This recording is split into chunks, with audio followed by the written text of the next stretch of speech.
I think it's necessary to have this type of topics being discussed and also tested in architecture currently, and it's not being done enough.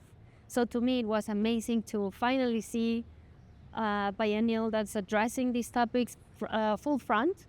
And I think that it will raise a lot of questions. I think architectural styles change because of dynamics that are social, environmental, but also political and economic.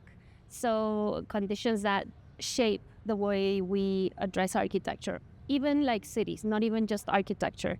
But in a way, understanding droughts and the frequency with which we're being hit by them, or flash floods, or any of the climatic disasters that we're experiencing today, is changing the way we understand our own practice. And not specifically the objects or the aesthetics or the form of architecture, but more about the processes and how we design and who we incorporate and who we design for.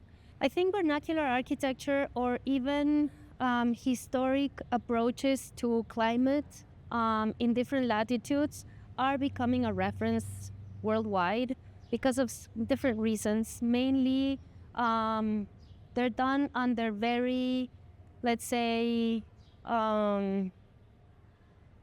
like economically restrained conditions, but also socially complex situations. So there's a lot to be learned from vernacular history, from community-driven solutions today. And I'm very interested in understanding the layers of history that, make or compose a city today.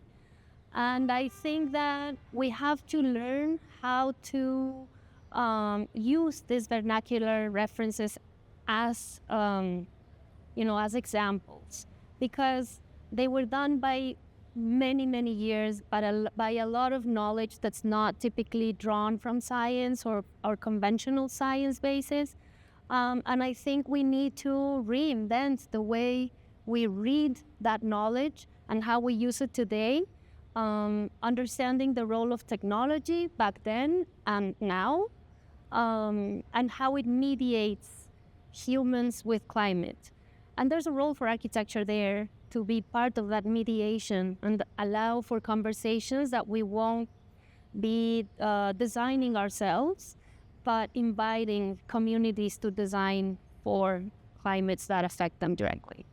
I have a role as a designer, as an Office for Urban Resilience, ORU, but also as a professor at UNAM, School of Architecture. So in both experiences, I believe that adaptive conditions are very relevant to what we do today as designers, urban designers, planners, architects, or landscape architects. But it's not easy to understand what role we play within that type of social ecosystem. And so the way we deal with it is having a deep understanding of local conditions first, and then understanding the historic evolution of those conditions to the state that they are in today.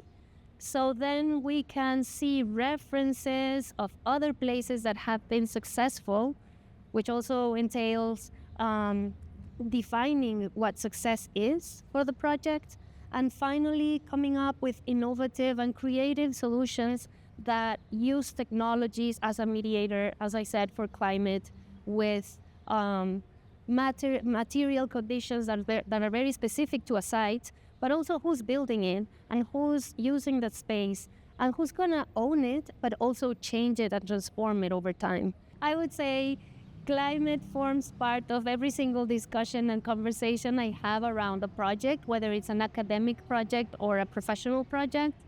And I was raised and trained under that umbrella from my family side, but also from the professors I've been working with. It's a whole group of professionals that are seeing the world through design via thermodynamic conditions, weather, climate, meteorology, resilience. And so to me, it has become this sort of invitation to reimagine a different way of designing and a different way of being a designer today.